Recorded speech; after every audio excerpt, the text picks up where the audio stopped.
Today's lesson is how to create a fabric scanned image into and incorporate it into one of your garment CADs.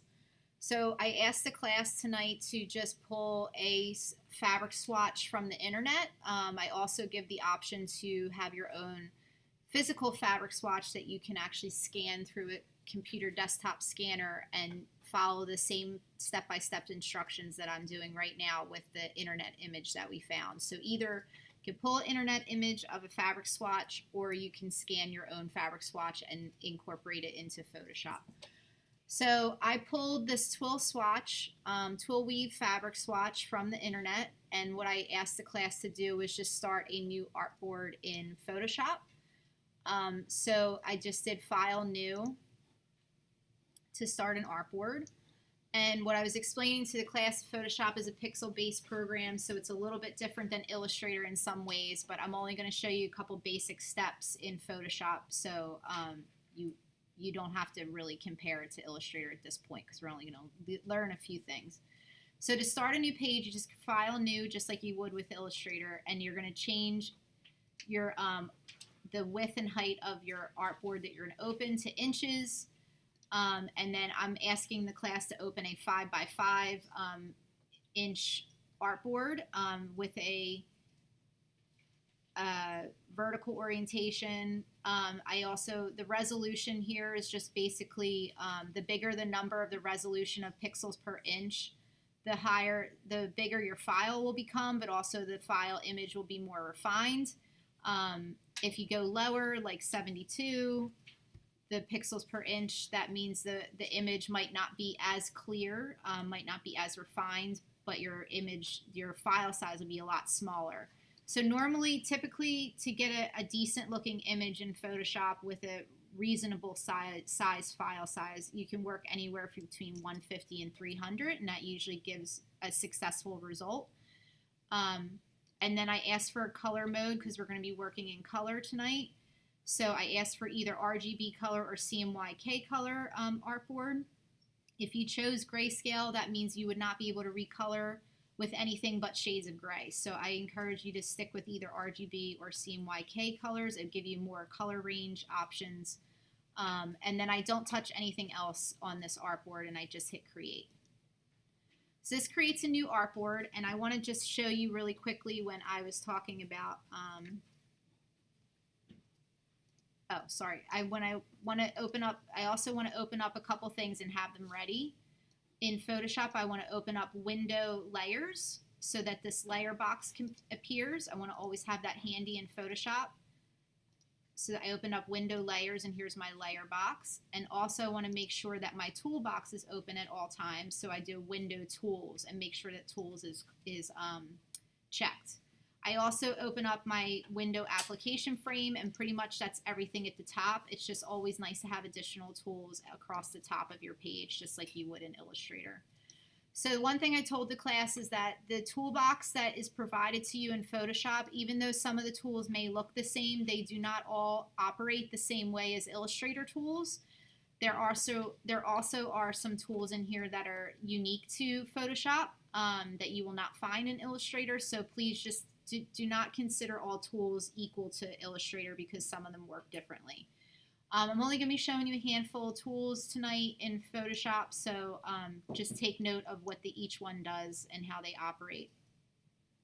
So the first thing I asked the class to do is just click and drag your actual image of your fabric scan into Photoshop, whether it was a scanned image you scanned yourself or an image you pulled from the internet.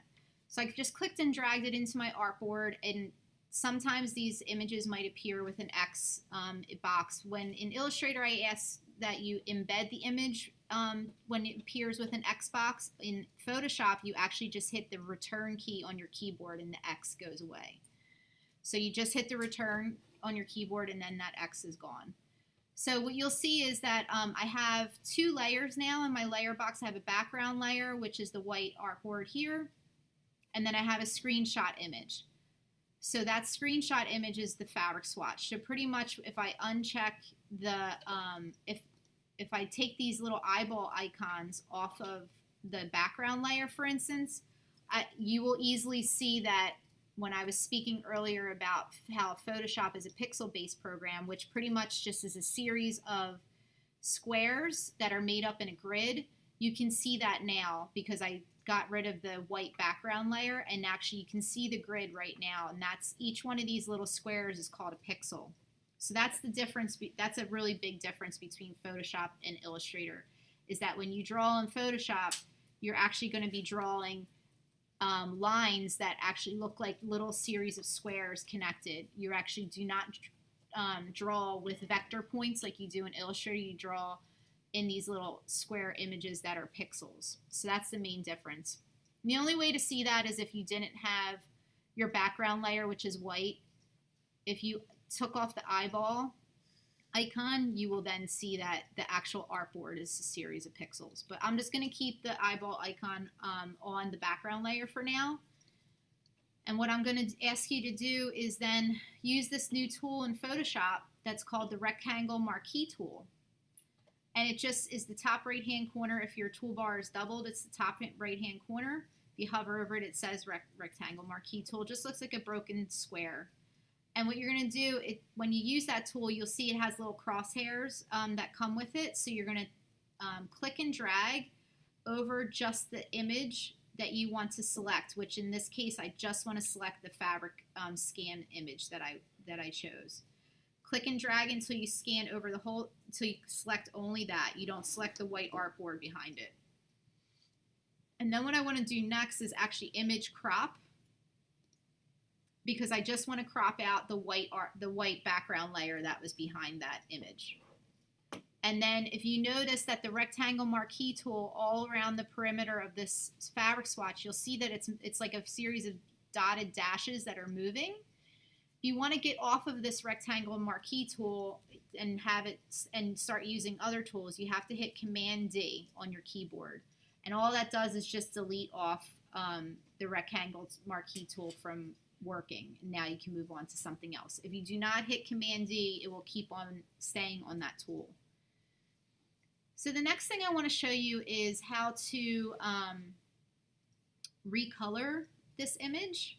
So say for instance you found an image of this swatch and you wanted to recolor it a different color. You didn't want to use this shade of gray in your final project. So there's two things you can do, and I'm going to show you two different ways that you can recolor this image. So one thing is you can go to Image Adjustments, and you can do Brightness and Contrast. You can do Curves, or you can do Hue and Saturation, or you can also do Invert. I'm going to show you each one of them and what each one does. So Brightness and Contrast, if you just start to look at what happens to your image as I scroll these bars forward and backwards. Also notice that this little preview box is checked. If you do not have that checked, you will not get to see what's happening to your image in live time. So I encourage anytime you see a preview box on these tools to have it checked so you can actually see the image being manipulated as you're playing with the scrolls of the brightness and contrast. So you can see when I start to move things around, now all of a sudden it becomes a darker shade of gray, or you can lighten it a lot more. You can just really play with the brightness and contrast. And then another tool that you can use, there's several, so I'm just going to go over a few, is again, it's still Image Adjustments, and now it's Curves. So Curves has its own box. Again, it has a preview box, so make sure it's checked so you can see in live time what it does. It actually has this like line that you can actually bend up and down in different ways. You can bend up, it gets it like darker in some spots, lighter in some spots. You can really just bend it across the line segment and just start to see what's happening to the way the color manipulates. Then another one that I wanted to show you is Image Adjustments, Hue Saturation. So this is where you have, same thing as the brightness contrast, you have a preview box down in the right hand corner, so please have that checked. You also have a color spectrum of different hues of color. So there's lots of different color tones across here. Saturation just means how intense you want the color to be. So you can have a really intense red tone that gets super saturated, or you can have one that's a little bit more muted and a little bit more grayed out. So it's just really about, like, when you pick a color tone, how saturated do you want that color to be, or how less saturated do you want it to be. Same thing with lightness. It's about, once you pick a color tone, then you decide, do you want it to be lighter, do you want it to be dark? Let me pick an obvious color tone that you're going to be able to see.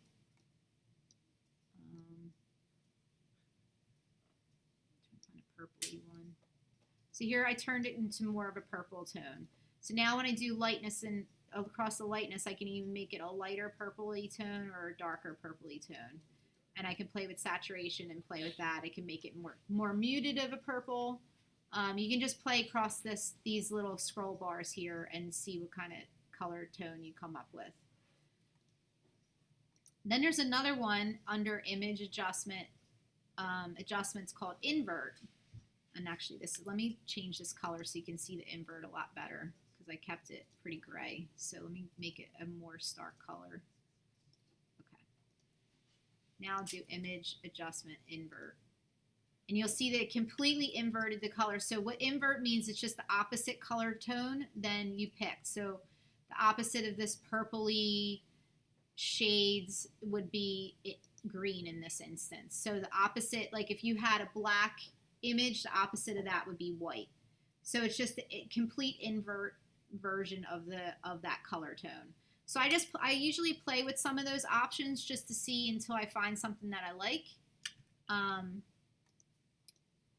Step backwards a couple times. So now I'm just going to go back to the image that I already had started with. Another way to recolor this image is actually to create, this is just an alternative way than playing with those tools that I just showed you. So on the same layer that I'm on here, which is the screenshot layer, I'm actually going to just click that rectangle marquee tool again and go over top of the actual fabric swatch, again the same size as the fabric swatch. And then I'm going to, now this part here that I'm pointing at is actually the same as Illustrator. So you have a fill color and a background color. So in Illustrator, the background color back here is usually the stroke color of your pen tool. So that's actually a little bit different in Photoshop, because in Photoshop you have a foreground color, which is something that is your dominant color that you're actually going to be working with, and then you have a color that can be sitting in the background. So for instance, if I wanted to recolor this rectangle that I just created, the rectangle marquee tool, if I wanted to recolor it, I need to click on the foreground color, because that's the color that I want to sit on top. And now I'm just going to click on a red in the color picker. The color picker is the same as Illustrator. You just click on it and hit OK. But the only difference is you won't see it automatically change color right away. You have to do another step. You have to go edit. Sorry, hold on. Let me see something real quick. Maybe I need to start a new layer. Edit. Yeah, okay, sorry, I skipped one step. So undo the rectangle marquee tool by hitting Command D. What I meant to do first is I have to actually start a new layer. This layer is going to be my foreground color over top of the twill fabric that I have here. So to start a new layer, there's a little icon right here next to, this is the trash can. In the layers box, there's a trash can in the bottom right hand corner, and then there's a little icon that looks like a page that's with a little folded corner. That's actually a new layer. You also can do a new layer up here at the top right hand corner. There's a little box that looks like a series of horizontal lines there. You can also do that and click on new layer. Either one works, and you just hit OK. So I actually have two here. I'm just going to use the first one. Okay, so now what I wanted to do is have a new layer ready, then go to the rectangle marquee tool and just go back and do what I just did. So I click and drag over top of my fabric swatch, again, because I just want to fill that new layer with color that I can then set on top of the twill swatch and make it look like a different colorway. So I'm going to actually go Edit, edit fill. So remember, I changed my color in the foreground color to red before I do this step, and then I go edit fill. And basically this is how you fill things with color in Photoshop. There's fill box comes up, and it in the contents it asks you either do you want to fill this rectangle box that you just made with foreground color, background color, or you want to fill it with pattern. In this case we're going to fill it with foreground color because I want it to be my red color. If I wanted to fill it with the background color, which is blue, I can fill it with the background color, but right now I want to do foreground color. It also in this fill box, it also asks you for what your opacity you want it to be. So this is a case where I can do it as 100% opacity, but what will happen is I will lose my fabric texture because that red will then become a solid red on top. What I wanted to do instead is I want it to be red, but I want to see the twill lines coming through. So in this case, I'm going to do a 50% opacity and just see what that looks like. See how now it's actually red, but it's red with twill texture behind it. So it still looks like a fabric swatch, but now I recolored to be a red twill instead of that gray twill that I had before. The only reason why I was able to do that is because I did a 50% opacity. If I had did 100%, so we'll just do that real quick so you can see. If I had edit fill with 100% opacity, it's a solid red color. There is no twill anymore. So you definitely don't want to do that. You want to always fill with an opacity. You can play with how opaque you want it to be. You can, I'm just doing 50% because I just thought that might be good. But you also can do 60%, 75. It just will be darker. Or you can do lighter than 50% and it'll just be lighter and probably look a little bit more pink. But that's another way to recolor these fabric swatches if you have a specific colorway in mind. If you didn't, you can continue to play with these adjustment tools that I just showed you. Even after you colored it red and you say, oh, maybe I don't like how pink that red is. Maybe I want to darken it. So I actually can go into here and play with the brightness and the contrast again and darken the red, or I can play with adjustments, curves, and again watch how it changes now that I'm colored red.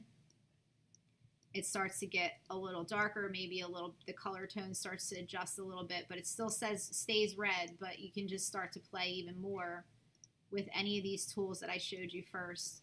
Hue saturation, you can change the color completely with this tool. So even though you recolored it red, you can find other colorways. If you needed to do 3 colorways of the same fabric swatch, for instance, you can just, once you've recolored one, you can use these other additional tools that I showed you to find new colorways out of that one colorway. So that red colorway now becomes yellow, and now you have a second colorway. So the only thing I would encourage you to do is just work in layers. Definitely work in layers in Photoshop, because you can put different colorways of your recolors of this fabric swatch on different layers, because if you recolor layer 1, for instance, it will always be recolored. You will lose the red colorway you started with. So you'd want to open up a new layer and copy this into it, and then play with your adjustments to recolor and get a second colorway on a different layer. So I keep all my colorways on different layers so that I have them all separated. And then at the end, when you have this fabric swatch in a good place and you're like, I definitely want to use this red twill fabric swatch in my final project. I want to use it in a garment CAD that I already have a design for. I want to dump it in there. So what I would do to get prepared that fabric swatch for you CADing later is I would actually take all these layers. Actually, I didn't use layer 2, so I'm going to delete that. I only use layer 1 and the background layer and the screenshot layer. So what I want to do then is actually merge all my layers into one. And I do this because I want to use this swatch in a garment CAD later. So I'm going to flatten the image. Or you can do merge visible. That was another one here. That's now grayed out because I already flattened it. But now I have this fabric swatch that I can use and play with in a garment CAD. The one thing I wanted to show you too is how to take this fabric swatch and put it into repeat in Photoshop. So another part to do is to, actually let me see, we're going to open up a new artboard. So we're going to go File, New. My previous artboard was 5x5, so this one I'm going to do 10x10. I'm just going to double the size of the artboard so that I can get the twill swatch to repeat 4 times in that 10x10 box. So I'm going to hit 10x10 and then hit Create. I'm not changing anything about the resolution or color mode. I'm keeping it exactly the same. So now I have a new artboard. So what I'm going to show you to do, and we're going to use this lesson in our full body illustrations and also in your garment CAD when you have to fill it with a fabric swatch, is we're going to do select. So now that my layers are all combined into one, now I have one swatch that I can work with, which is really easy for me to actually use and put in repeat. Is I'm going to do Select All. And when I did Select All, it looks like the rectangle marquee tool in this broken line that moves. It looks exactly like that, but I did it through Select All, and it just basically selected all of my swatch. And then what I'm going to have to do is I actually have to define this fabric swatch as a pattern, and that's how it'll go into repeat. So it's definitely very different than the way you put patterns into repeat in Illustrator. So I'm going to go Edit, Define Pattern. Like I said, once I did Select All and this box got highlighted, I go Edit, Define Pattern. And then it just asks me for a pattern name. You don't have to name it. You just hit OK. What that does is actually stores this fabric swatch pattern into a library in Photoshop. Now I'm just going to quickly show you when I click on the new artboard that I just made. I'm going to select all again on this new white artboard, and then I'm going to edit fill. So again, when you're filling things with color or you're filling things with pattern, you have to go edit fill. So this is where earlier we did edit fill to fill that twill swatch with a red foreground color. This time we're going to change the contents to pattern. And that's when this new box comes up of a custom pattern. The great thing about this in Photoshop is that once you edit define a pattern like we just did a step ago, it creates a library of patterns that you have already defined. So the longer you use Photoshop, the bigger and extensive your pattern library is going to become, which is actually really nice. So it never forgets, even if you haven't used it in 6 months. If you go to this window, you'll still see some of the patterns you used 6 months ago in here. So you can see my red swatch is in there. So I click on that. You just go custom pattern. You click on the arrow to find your library of patterns. Click on the one that you want to fill with, and then you hit OK. Oh, sorry. I also want to change my opacity to 100% now. So I want my opacity to be 100% because I'm not trying to recolor this red twill swatch that I copied. I want it to be full color. So I'm going to hit OK. And now you can see that my pattern is in there. Sometimes what happens is lines appear, and what happens is why lines appear, we usually have a trick to get rid of that really easily in Illustrator. But what I notice is, see at the very top of my red twill, there's actually a gray line. So that's why my line appeared in the repeat box that I just did on the other artboard. So what I actually need to do is, to get rid of that line, is I need to click maybe a little lower below that line for my rectangle marquee tool, below that line so it doesn't appear. So you can see what I did here. I'll zoom in. I went below that gray line so that it doesn't appear on my repeat, and I'm going to check all 4 corners actually right now to make sure that there's no other lines that appear. Okay. Then I'll do Edit, Define Pattern. So I didn't realize that that was there, or else I would have did that extra step. So I'm going to hit OK. Sometimes you have to put something into repeat to actually realize that something's wrong with the way you copied it. So I'm actually going to just step backwards so I can get back to my white artboard. So I had to re-edit, because I reselected my red twill swatch here, because I wanted to get rid of that line at the top, I need to still edit define pattern. Every time you change something about it, you have to edit define pattern again. Now I'm going to do edit fill. So I did select all, first select all to select the artboard that I want to fill with pattern, edit fill. And it already remembers your last step, so it remembers that I asked for the contents to be pattern. It remembered that I chose a custom pattern, but here now I have the most recent one that you just defined as a pattern is going to appear at the bottom. So I don't want to select the one I just did previously. I want to select the new one that's at the bottom because that's the one that got rid of that gray line that was appearing in my repeat. I'm going to hit OK. And now you'll see that I don't have that issue anymore. Now my twill looks pretty seamless, left to right, top and bottom. No weird lines are appearing. It looks pretty much repeated and ready to go. So that's what you want. And again, you can, even after you put it in repeat, you can continue to play with the colors through some of those tools that I showed you. So you can get more colorways out of this now that it's in repeat. So one thing I wanted to pull in is I'm actually going to grab a body CAD. So here's some CADs that I've done. So let me see if I could pull one that is a little simple.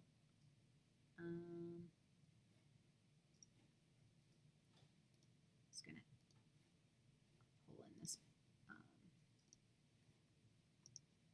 Just take something off. I don't need this patch. I'm going to take that off, and I'm going to take off this shadow effect. I'd rather put, if you have shadowing effects like this stuff that you did like on the puffer jacket and stuff, any kind of fabric movement, shadowing effects, I usually take that off my CAD before I bring it into Photoshop because I can always put it back on in Illustrator. And it's a lot easier to do it in Illustrator. Okay, so I'm going to do actually I'll do a new layer. I'll start a new layer, and you can see that I have a new layer, but because when I take the eyeball icon off of my background layer, there's a new layer here. And actually what I'm going to do is I'm going to change my color in the foreground to white. And all I did was just click on the little white and black default box right here next to the toolbar. And I'm going to do edit fill because I want to fill layer 1 with actual white color. So instead of it being a pixel artboard. Now it's white. Okay, I wanted to do that so that I can see my CAD more clearly. So I'm going to copy, I just have this CAD open in Illustrator, so I'm going to copy Command C and then Command V into Adobe Photoshop. So I'm going to copy it as pixels. You can also copy it as a smart object. Either one is fine. I usually don't copy anything as a path or a shape layer. So I actually have never used that before, but I've only ever used pixel and smart object, and that's always successful. Hit OK. Now, if it asks you to do this, place this file, just hit place. And that'll get rid of the Xbox too that appeared. And then the one thing I wanted to show you is that, oh, actually, it actually created its own layer. So I'm going to just merge down these 2 layers into one. I don't need 2 layers. I just want to have my body CAD appear on layer 1. Remember, I have this background layer hidden right now. So I'm going to use another tool. So right now, just remember that that red twill swatch that I have, is in my pattern library. So I actually don't need to copy it again. It's in there ready to use. So I just want to remind you of that when I get ready to do the next step. So there's a new tool in here in Photoshop that I'm going to use to fill my body CAD with pattern. I'm going to use the magic wand tool, and it looks exactly like a magic wand when you hover over it. It's underneath the marquee tool. I'm going to click on a piece of the garment that I want to fill with that red twill swatch. And you can see when I clicked on it, it actually just highlighted the inside part of this hoodie that I designed. And now, because like I said, that pattern swatch that I just copied and defined as a pattern is in the pattern library. All I have to do is hit edit fill, change my contents to pattern, click on the most recent twill swatch that I had, hit OK, and now it starts to appear in my garment CAD. So I'm just going to do that again. Edit fill. If you don't have it on contents as pattern, change it to pattern. Click on the most recent pattern that you want to fill, and it starts to fill. So one thing to note, if you have little fabric movement lines, see how my fabric movement line intersects with my pocket? That's the reason why it only filled it up to there, because it actually closed the shape and it didn't allow me to fill this bottom part of the hoodie with the pattern, because that line got in the way. So you have to actually like click on the magic wand. You just click on all parts of the garment. You can hold shift to click on multiple parts of the garment. You can see I'm holding shift and clicking on the magic wand tool until I touch every part of this garment that I want to fill with that pattern. And then once I have them all clicked, I can hit edit fill, and it'll remember your last step. So it actually remembered that I chose that red twill swatch, hit OK, and now I have a garment. We'll see again, because these lines here, just the way my CAD was drawn, I have a lot of fabric movement lines that are interrupting the magic wand from filling all the way. So some of them you have to fill individually. Edit fill, hit OK. So this is a major step that we're going to be using when we fill our full body illustrations on Tuesday. So you can see now that I have that all filled with fabric texture. Now the one thing I would encourage you to do is, if you wanted to fill anything with solid color, I would do that in Illustrator. I would not do that in Photoshop. I only ever use Photoshop to play with filling body CADs or fashion body illustrations with actual scan textures. If I ever recolor anything or want to color anything with solid colors or my own textile pattern, I always do it in Illustrator. It's just so much easier. So this is just something I just wanted to show you. When it comes to working with scan textures or textures that you pull from the internet, I use Photoshop just for a quick lesson, and then I take this same CAD and bring it back to Illustrator and finish out coloring everything else. And then what else did I want to show you here? I'm going to undo this right here and go back to my twill swatch. Okay. That concludes this lesson of fabric scans in Photoshop.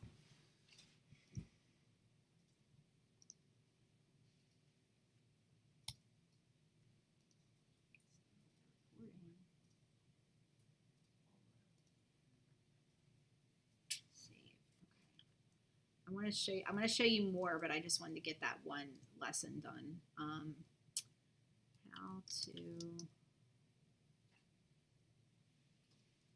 recolor and use fabric scans in Photoshop. Okay. All right. Let me save